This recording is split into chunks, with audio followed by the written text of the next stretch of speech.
Welcome to another episode of Streaming History. My partner in crime, Carrie, here is our resident historian, and my name is Drew, and I'm the resident economist, and I get to do all the editing, so if there's any comments on the editing, direct them at me. And let's go ahead and get started. We're going to start with the Ptolemaic Dynasty. Yes, the Ptolemaic Dynasty. So do you even know who Ptolemy is?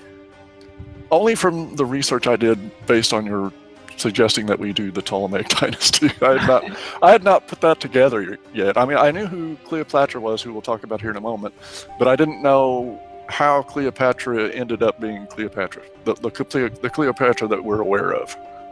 The Cleopatra that we are aware of. All right. Shakespeare's play and Mark Antony and these people. All right. Well, that's right. Most people know the Ptolemies because of Cleopatra Ptolemy, but Cleopatra, most people, believe that she is Egyptian, but she was not Egyptian. She was Greek. And she got that way because she was a member of the Ptolemaic dynasty. And who Ptolemy was one of Alexander the Great's 4 generals. And when Alexander the Great died in 323 BC, he left behind no heirs. And so the empire got split up into 4 different sections for his 4 different generals. And Ptolemy just so happened to end up with the Egyptian territories. Probably the best one to get. I would think so, because Egypt was rich in resources. The Nile Delta was an extremely agriculturally prolific area, and still is today. Would you say so more than other places at the time period? I would. It really depends on the markets. So if we cross the Mediterranean into Greece and Italy, we get into the olive economy. And olive oil and olives in general were extremely profitable and were shipped all over the place. And so they may have been able to make more money, as it were, more wealth than, say, grains did. But as far as feeding the number of people fed, definitely the Nile Delta would have won. Okay. Well, my biggest question that interested me in this subject was, how was it that a Greek general was able to go into Egypt and establish a dynasty for 300 years?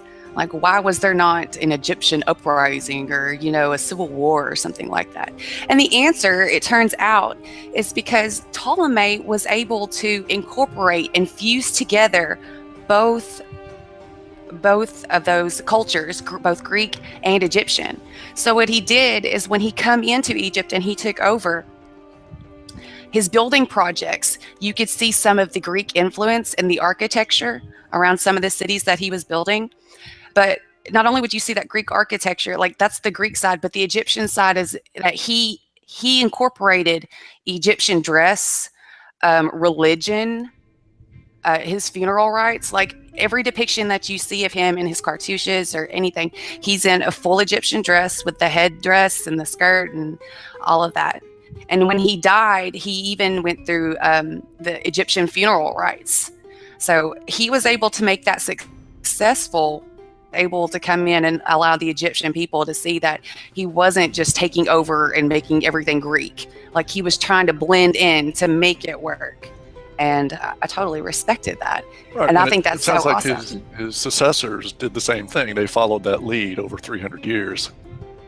Mm-hmm. Without trying to oppress and look down upon and use their absolutely, boot heel, yes. as it were. Absolutely. What's interesting, speaking of, building projects, so there is a city outside of, well, it's actually an ancient ruined temple complex now, but about 40 kilometers west of Alexandria, there is Taposiris.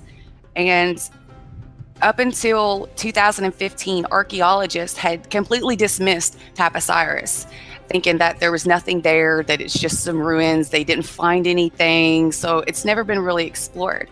But in 2015, an amateur archaeologist by the name of Kathleen Martinez, she took up the project thinking that Cleopatra was buried there. And she's a criminal lawyer. by nature, and she's from the Dominican Republic. And so she sat down and took Cleopatra's story like an investigator and tried to find where she might be buried. But she thought she found like the ideal location of where it would be located, and it was Taposiris. Well, as she excavated along through there, she found some really amazing things that belonged to the Ptolemaic dynasty. And one of the things they found was about 7 years into Ptolemy IV's reign, they found a stele, which is it's just this little thing that's got like writing on it. It depicts a story, and it's written in ancient Egyptian and Demotic, which is the average everyday language of the Egyptians. And what's so amazing about this is that it predates the Rosetta Stone by 2 years. So I think that's so cool, because the Rosetta Stone is what we have to decipher the Egyptian language. It's the only thing that we have. It has the same text in Greek and Egyptian, right? And Demotic. It had three languages on there. Okay. No. The stele, this little stele just has Egyptian and Demotic. The Rosetta Stone had all three. Okay. Greek. It had Greek, Demotic, and Egyptian hieroglyphs. So anyway, I thought that was very fascinating, something older than the Rosetta Stone. But what she also found at Taposiris was they're like little papyrus, like little pieces of paper, and what they were they were foundation deposits. And what it did is it inaugurated the the temple when it opened up, the inauguration. It's these little slips that they put into the foundation, and it rated to all the way to Ptolemy IV's reign. But it was a temple dedicated to Osiris.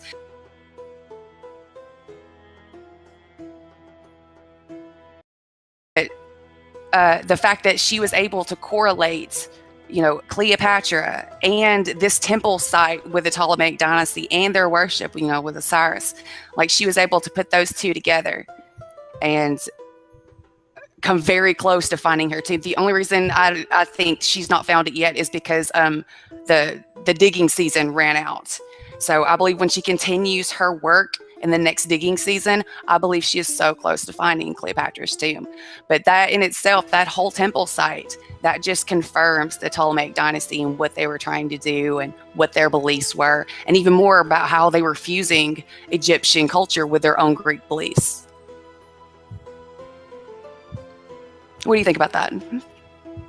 I'd sure like to see Cleopatra's tomb found. There's no telling what that looks like. And even if it's relatively plain, it's still quite a find. Particularly, with an amateur going in with a completely different mindset and allowing her to find things that other people couldn't find, other experienced professional crews. Right, and she has the full support of Dr. Zahi Hawass, and he is the premier authority on Egyptian archaeology. And the fact that he's fully supporting her on this, and I'm really excited for her.